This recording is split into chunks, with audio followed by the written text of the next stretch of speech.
pagi jemaat yang dikasihi Tuhan, sebelum kita memulakan ibadah kita pada pagi hari ini, mari saya pimpin di dalam doa. Bapa kami yang di surga, kami bersyukur kepadamu pada pagi hari ini karena kami ada kesempatan untuk beribadah bersama-sama walaupun kami berada di rumah masing-masing. Kiranya Engkau menyertai ibadah kami dan memberkati ibadah kami, supaya lewat puji-pujian kami, bahkan juga penyembahan kami dikuatkan dan diberkati. Dan kiranya semua itu Tuhan menjadi satu ibadah yang menyenangkan hati Tuhan. Berkati ibadah kami pada pagi hari ini, daripada mula, pertengahan hingga selesai, supaya ibadah ini bermakna di hadapan Tuhan, menyenangkan hati Tuhan, dan kami dapat menyampaikan isi hati Tuhan melalui firman Tuhan yang akan kami pelajari bersama-sama. Mari Roh Kudus Engkau berkarya dan Engkau melawat kami pada hari ini. Dan inilah doa kami di dalam nama Yesus Kristus, Tuhan dan Juru Selamat kami. Amin.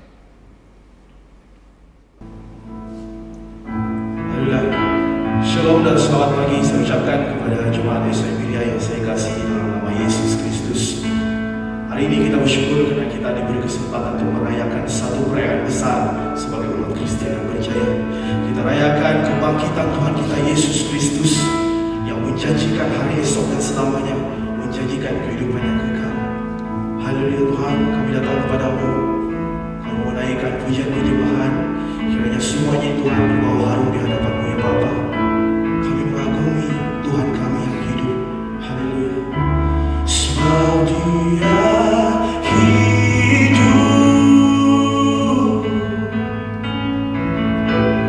ada hari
Haleluya. Yesusku hidup. Amin.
Pagi hari ini sekali lagi kita dapat belajar firman Tuhan bersama-sama lewat daripada ibadah kita memperingati hari kebangkitan Yesus Kristus.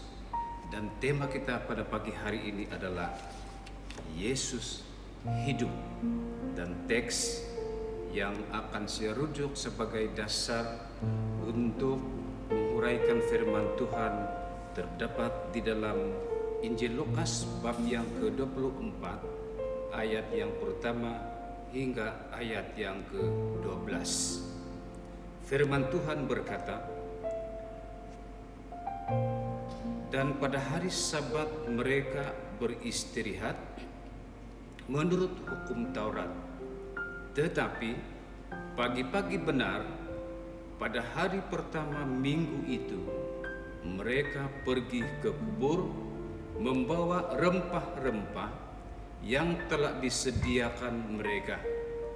Mereka mendapati batu sudah terguling dari kubur itu, dan setelah masuk mereka tidak menemukan mayat Tuhan Yesus. Sementara mereka berdiri termangguk-mangguk karena hal itu, tiba-tiba ada dua orang berdiri dekat mereka, memakai pakaian yang berkilau-kilauan. Mereka sangat ketakutan dan menundukkan kepala, tetapi kedua orang itu berkata kepada mereka, "Mengapa kamu mencari Dia yang hidup di antara orang mati? Ia tidak ada di sini, Ia telah bangkit. Ingatlah apa yang dikatakannya kepada kamu ketika ia masih di Galilea, yaitu bahwa Anak Manusia harus diserahkan ke tangan orang-orang berdosa dan disalibkan dan akan bangkit pada hari yang ketiga." Maka teringatlah mereka akan perkataan Yesus itu, dan setelah mereka kembali dari kubur, mereka menceritakannya semua itu kepada ke-11 murid dan kepada semua saudara yang lain. Perempuan-perempuan itu ialah Maria dari Magdala dan Yohana dan Maria ibu Yakobus dan perempuan-perempuan lain juga yang bersama-sama dengan mereka memberitahukannya kepada rasul-rasul. Tetapi bagi mereka, perkataan-perkataan itu seakan-akan omong kosong, dan mereka tidak percaya kepada perempuan-perempuan itu. Sungguh pun demikian, Petrus bangun, lalu cepat-cepat pergi ke kubur itu. Ketika ia menjengkuk ke dalam, ia melihat hanya kain kafan saja. Lalu ia pergi dan ia bertanya dalam hatinya, apa kiranya telah terjadi. Inilah firman Tuhan yang mengisahkan kebangkitan Yesus Kristus. Saudara yang dikasihi Tuhan, pada pagi hari ini saya akan mengongsikan beberapa pribadi-pribadi yang menjadi saksi mata kebangkitan Yesus Kristus. Yang pertamanya, saya akan merujuk kepada beberapa kumpulan. Yang pertama, yang menjadi saksi mata kebangkitan Yesus adalah murid-muridnya. Seperti mana yang kita baca dalam teks ini, beberapa murid-muridnya yang terdiri daripada perempuan-perempuan itu telah pergi ke kubur membawa semua ramuan-ramuan untuk Yesus Kristus. Dan juga yang lain, dan dalam beberapa petikan firman Tuhan, seperti dalam Lukas bab yang ke-24 ayat 36 hingga 49, Yesus telah menampakkan diri kepada semua murid-muridnya. Dan juga di dalam Yohanes bab yang ke-20 ayat 11 hingga 18, Alkitab mengatakan bahwa Yesus menampakkan diri kepada Maria Magdalena. Dan dalam Yohanes 20 ayat 24 hingga 29, Yesus menampakkan diri kepada Thomas. Dan dalam Yohanes bab yang ke-21 ayat 1 hingga yang ke-14, Alkitab menyatakan bahwa Yesus menampakkan diri kepada murid-muridnya di Danau Tiberias. Jadi agak cukup bukti bahwa Yesus benar-benar bangkit. Manakala kelompok manusia yang pertama itu adalah manusia ataupun makhluk surgawi yang menjadi saksi bahwa Yesus telah bangkit. Dalam Matius bab yang ke-28 ayat 2 hingga 3 dikatakan malaikat turun dari surga untuk menggulingkan batu yang menutup kubur Tuhan Yesus.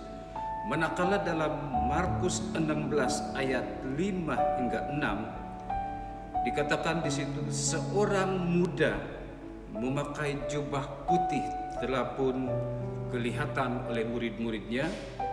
Dan dalam Lukas bab yang ke-24 ayat 4b dikatakan dua orang berdiri dengan berpakaian berkilau-kilau.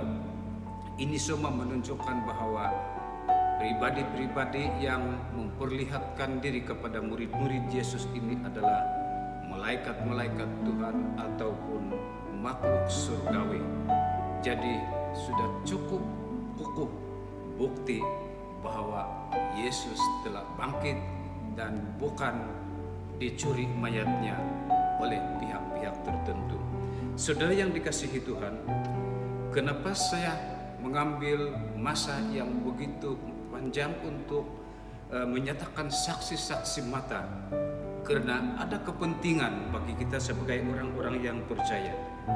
Yang pertama, kepentingannya adalah dengan saksi-saksi yang cukup, ini membuktikan bagi kita bahwa Yesus yang hidup itu bukan satu cerita ataupun omongan kosong, tetapi ini adalah benar-benar terjadi dan kita sebagai orang-orang percaya akan diyakinkan dan iman kita akan diteguhkan karena kesaksian yang benar-benar utuh daripada murid-murid Yesus dan juga daripada malaikat-malaikat daripada surga.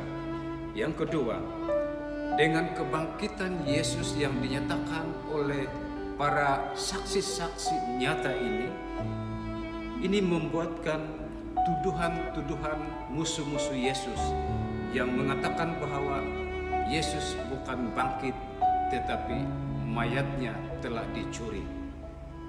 Sedangkan bukti yang kokoh ini, saksi-saksi yang kokoh ini melenyapkan semua tuduhan-tuduhan yang tidak tepat mengenai dengan kebangkitan Yesus Kristus.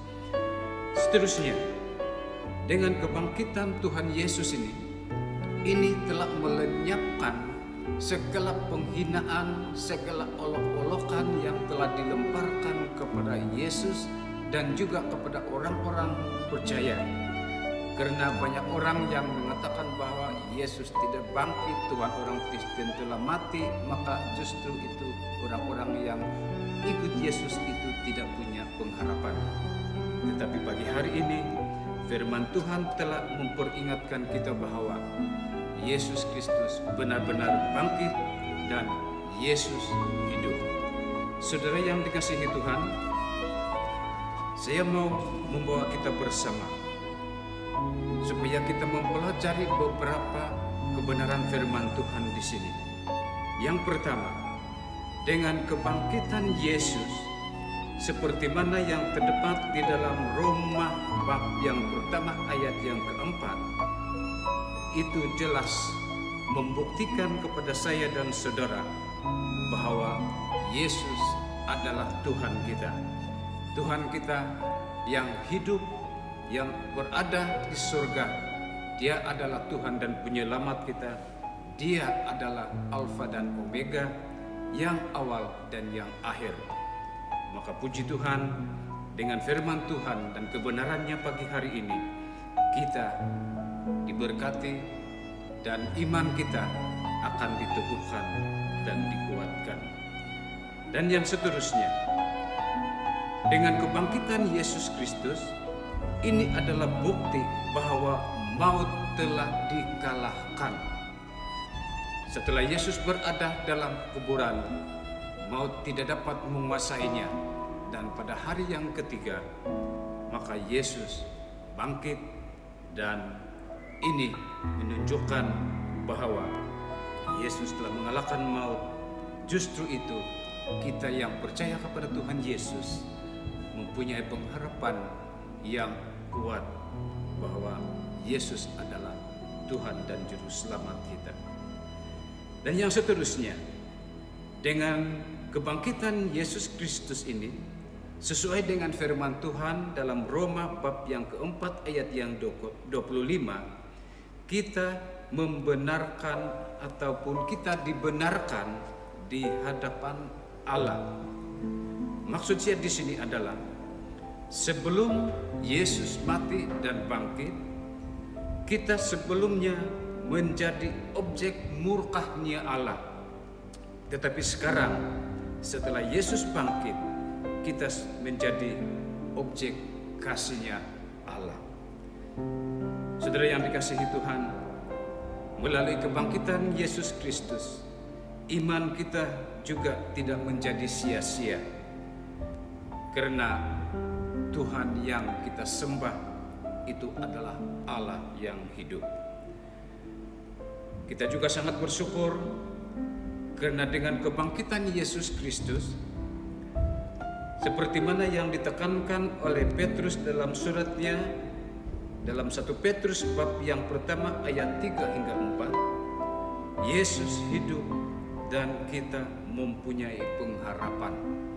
Jadi seperti mana yang saya tekankan dalam khotbah saya sempena dengan Jumat Agung, saya katakan bahwa Yesus telah menyelesaikan misinya. Justru itu kita mempunyai pengharapan. Maka apabila Yesus bangkit, itulah buktinya bahwa kita mempunyai pengharapan yang teguh di dalam Kristus. Kita juga memiliki kesempatan, bahkan saya katakan di sini bahwa ini adalah satu berkat.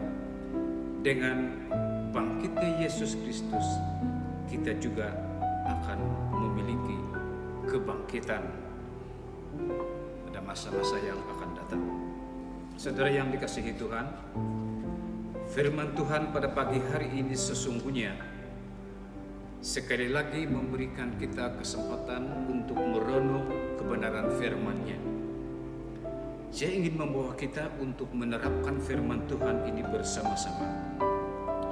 Dan hal yang pertama yang kita perlu terapkan adalah kita harus percaya bahwa Yesus Kristus adalah Tuhan dan Penyelamat kita. Dia hidup dan sekarang Dia berada di surga. Dia duduk di atas takhta-Nya, hanya menanti waktu untuk turun kembali untuk kali kedua, untuk menjemput umat-Nya, yaitu saya dan saudara.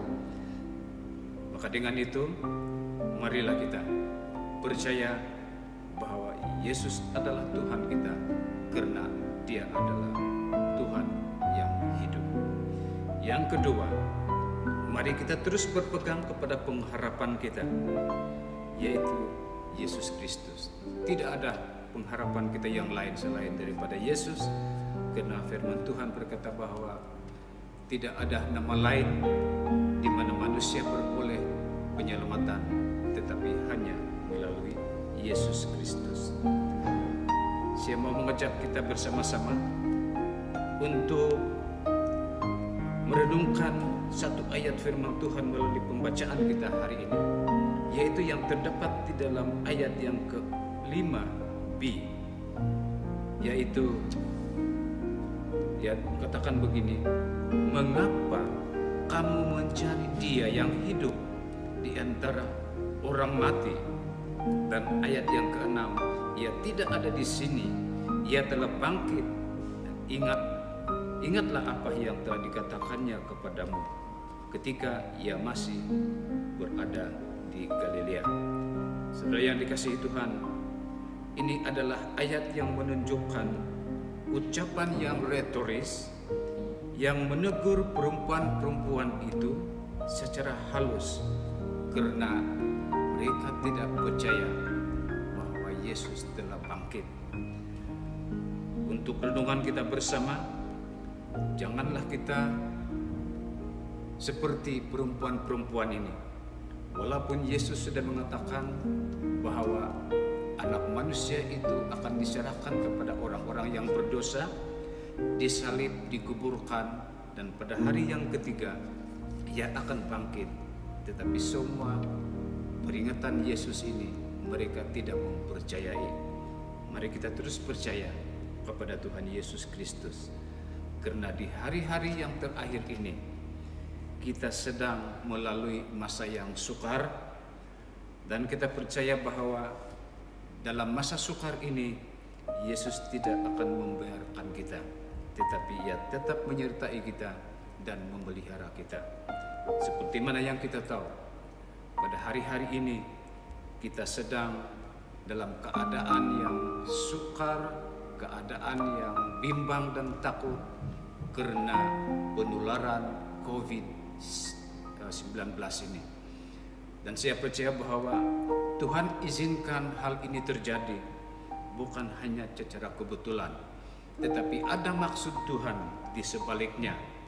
Maka dengan itu, mari kita terus percaya kepada Tuhan. Teguhkan iman kita bersama, supaya kita senantiasa menjadi orang Kristen yang percaya. Kedua, mari kita terus pegangkan pengharapan kita kepada Tuhan Yesus. Jangan alihkan pengharapan kita kepada sesiapa, tetapi hanya pada Yesus Kristus, Tuhan dan Penyelamat kita. Dan yang terakhir, marilah menjadi setia, karena Tuhan Yesus akan datang tidak lama lagi. Jesus is coming very soon. Maka ada satu pantun yang pendek berbunyi demikian. Kota Galatia, kota Efesus, mari kita setia kepada Yesus. Dengan pantun yang pendek ini, saya akan akhiri renungan firman Tuhan buat kita semua pada pagi hari ini. Dan saya percaya bahwa kita akan terus percaya kepada Tuhan Yesus Kristus, terus berpegang kepada pertolongan dan pengharapan kepadanya, dan kita terus menjadi setia sampai Tuhan datang pada kali yang kedua. Tuhan memberkati. Mari kita berdoa. Tuhan, terima kasih. Kami bersyukur kepadamu karena pada pagi hari ini kami diperingatkan bahwa Tuhan yang kami sembah, yaitu Yesus Kristus namanya, telah bangkit dan Engkau hidup pada hari ini. Kami bersyukur karena kami menyembah Tuhan yang hidup.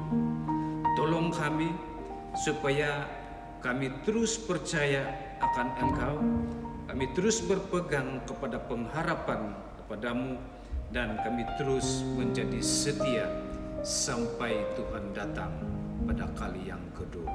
Terima kasih Tuhan, di dalam nama Tuhan Yesus Kristus kami sudah berdoa dan mengucap syukur. Amin.